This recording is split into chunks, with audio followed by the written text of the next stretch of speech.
بسم اللہ الرحمن الرحیم۔ السلام علیکم ورحمۃ اللہ وبرکاتہ۔ میں ہوں یاسر اور آپ دیکھ رہے ہیں لیٹس ٹرائی اٹ۔ کروڑوں کروڑوں کروڑوں درود و سلام حضرت محمد مصطفیٰ احمد مجتبیٰ علیہ الصلاۃ والسلام کی ذات مقدسہ پر۔ اللہم صلی وسلم علی النبی الطاہر۔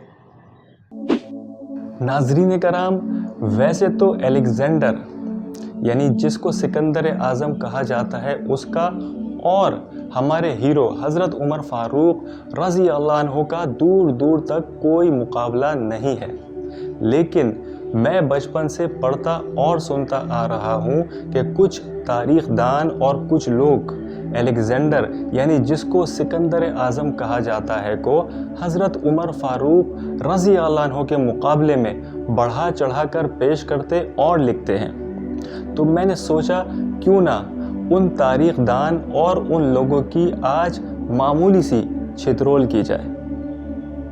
تو پھر دیر کیسی، لیٹس اسٹارٹ اٹ۔ ناظرین کرام، الیگزینڈر 20 سال کی عمر میں بادشاہ بنا۔ اس نے سب سے پہلے پورا یونان فتح کیا، اس کے بعد وہ ترکی میں داخل ہوا، پھر ایران کے دارا کو شکست دی، پھر وہ شام پہنچا، پھر اس نے یروشلم اور بابل کا رخ کیا، پھر وہ مصر پہنچا، پھر وہ ہندوستان آیا۔ ہندوستان میں اس نے پورس سے جنگ لڑی اور اپنے جان سے پیارے گھوڑے کی یاد میں پھالیا شہر آباد کیا۔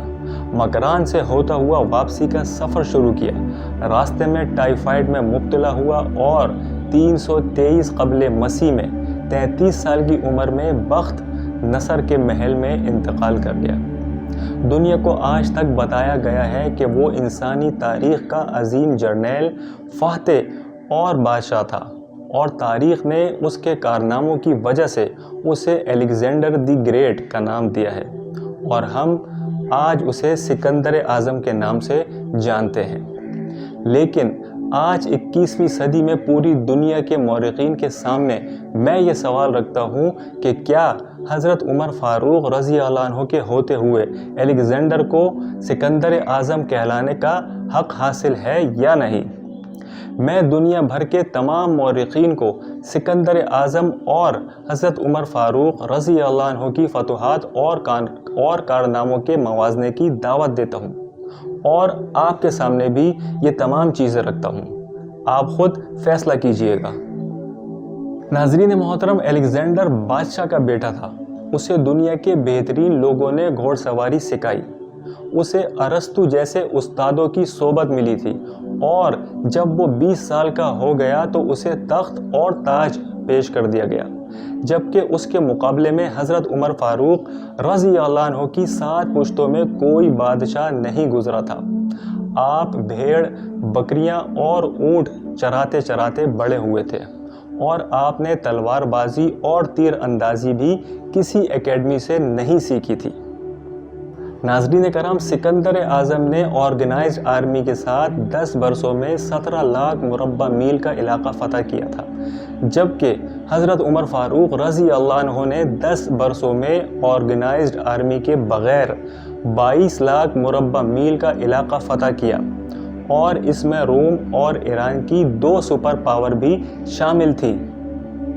ناظرین کرام، آج سیٹلائٹ، میزائل اور آبدوزوں کے دور میں بھی دنیا میں کسی حکمران کے پاس اتنی بڑی سلطنت نہیں جو حضرت عمر فاروق رضی اللہ عنہ نے نہ صرف گھوڑوں کی پیٹھ پر فتح کرائی تھی بلکہ اس کا انتظام بھی چلایا تھا۔ الیگزینڈر نے فتوحات کے دوران اپنے بے شمار جرنیل قتل کرائے، بے شمار جرنیلوں اور جوانوں نے اس کا ساتھ چھوڑا، اس کے خلاف بغاوتیں بھی ہوئیں، اور ہندوستان میں اس کی فوج نے آگے بڑھنے سے انکار بھی کر دیا تھا، لیکن حضرت عمر فاروق رضی اللہ عنہ کے کسی ساتھی کو ان کے حکم سے سرتابی کرنے کی جرت نہ ہوئی تھی۔ ناظرین محترم، حضرت عمر فاروق رضی اللہ عنہ ایسے کمانڈر تھے کہ آپ نے عین میدان جنگ میں عالم اسلام کے سب سے بڑے سپہ سالار حضرت خالد بن ولید رضی اللہ عنہ کو معزول کر دیا، اور کسی کو یہ حکم ٹالنے کی جرت نہ ہوئی۔ آپ نے حضرت سعد بن ابی وقاص رضی اللہ عنہ کو کوفے کی گورنری سے ہٹا دیا۔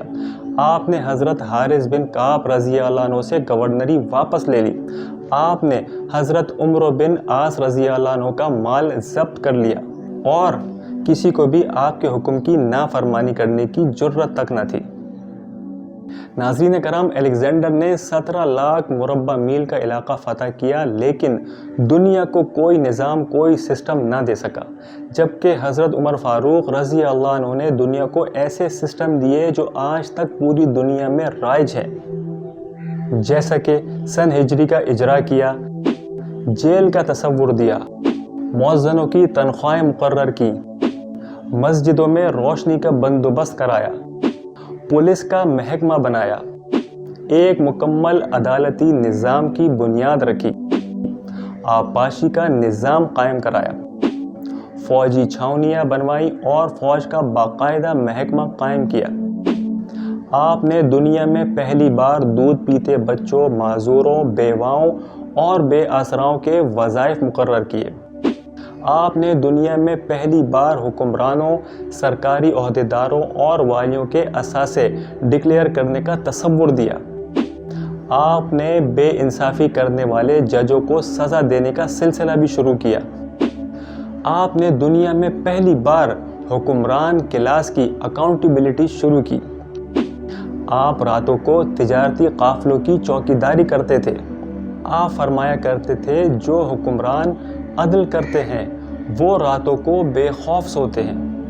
آپ کا فرمان تھا کہ قوم کا سردار قوم کا سچا خادم ہوتا ہے، اور اسی لیے آپ کی مہر پر لکھا تھا، عمر، نصیحت کے لیے موت ہی کافی ہے۔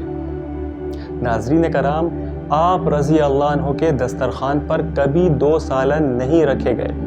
آپ زمین پر سر رکھ کر نیچے اینٹ رکھ کر سو جایا کرتے تھے۔ آپ سفر کے دوران جہاں نیند آ جاتی، آپ کسی درخت پر چادر تان کر سایہ کرتے اور سو جاتے تھے، اور رات کو ننگی زمین پر دراز ہو جاتے تھے۔ آپ کے کرتے پر 14 پیوند تھے۔ آپ موٹا کھردرا کپڑا پہنتے تھے۔ آپ کو نرم اور باریک کپڑے سے سخت نفرت تھی۔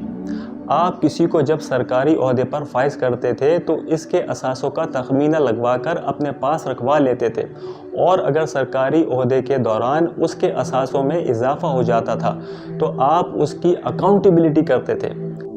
آپ جب کسی کو گورنر بناتے تو اسے نصیحت فرماتے تھے کہ دیکھو، کبھی ترکی گھوڑے پر نہ بیٹھنا، باریک کپڑے نہ پہننا، چھنا ہوا آٹا نہ کھانا، دربان نہ رکھنا اور کسی فریادی پر دروازہ بند نہ کرنا۔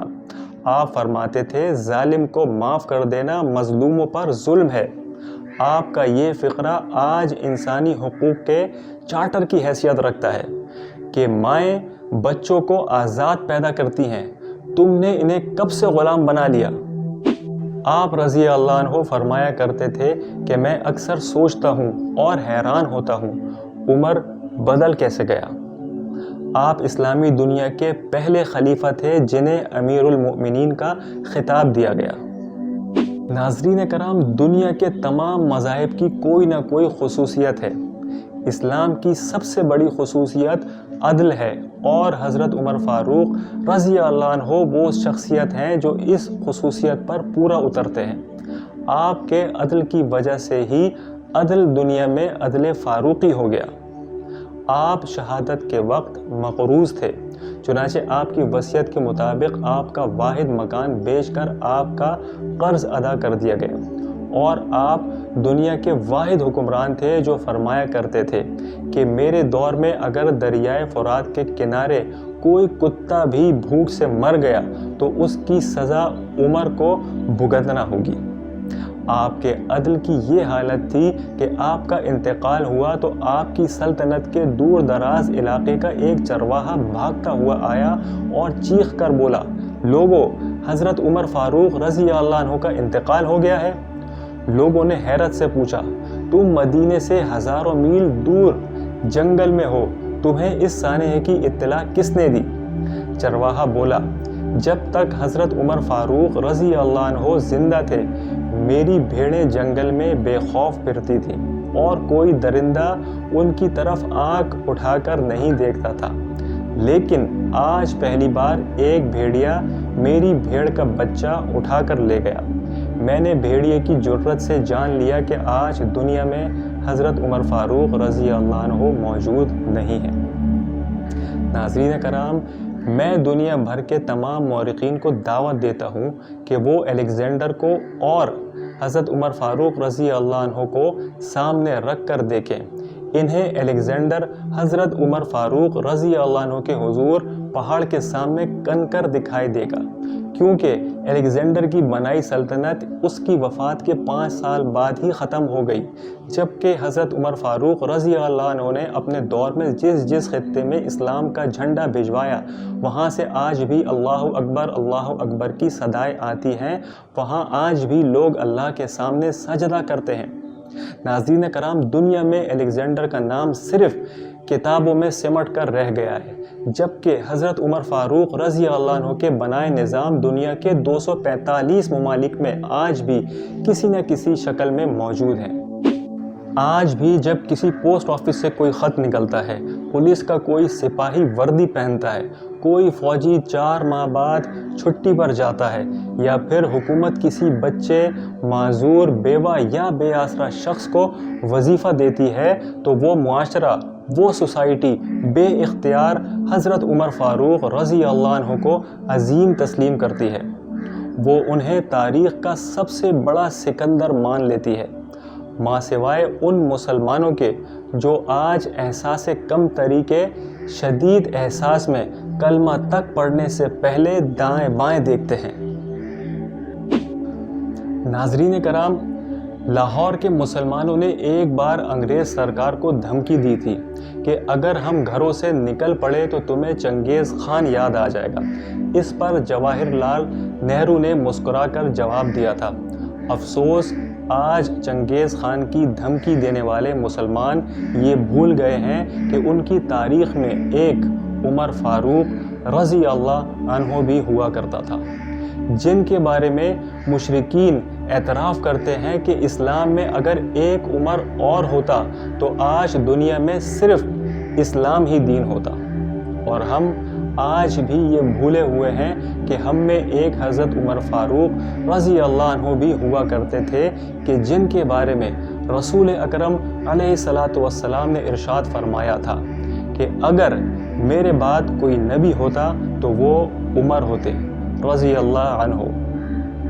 یا عمر، سلام ہو آپ کی پیدائش پر، آپ کے قبول اسلام پر، آپ کے دور خلافت پر، آپ کی حکومت پر، آپ کی جرأت پر، آپ کی بہادری، آپ کی دلیری پر، اور آپ کے عدل و انصاف پر، اور سب سے بڑھ کر آپ کی شہادت پر۔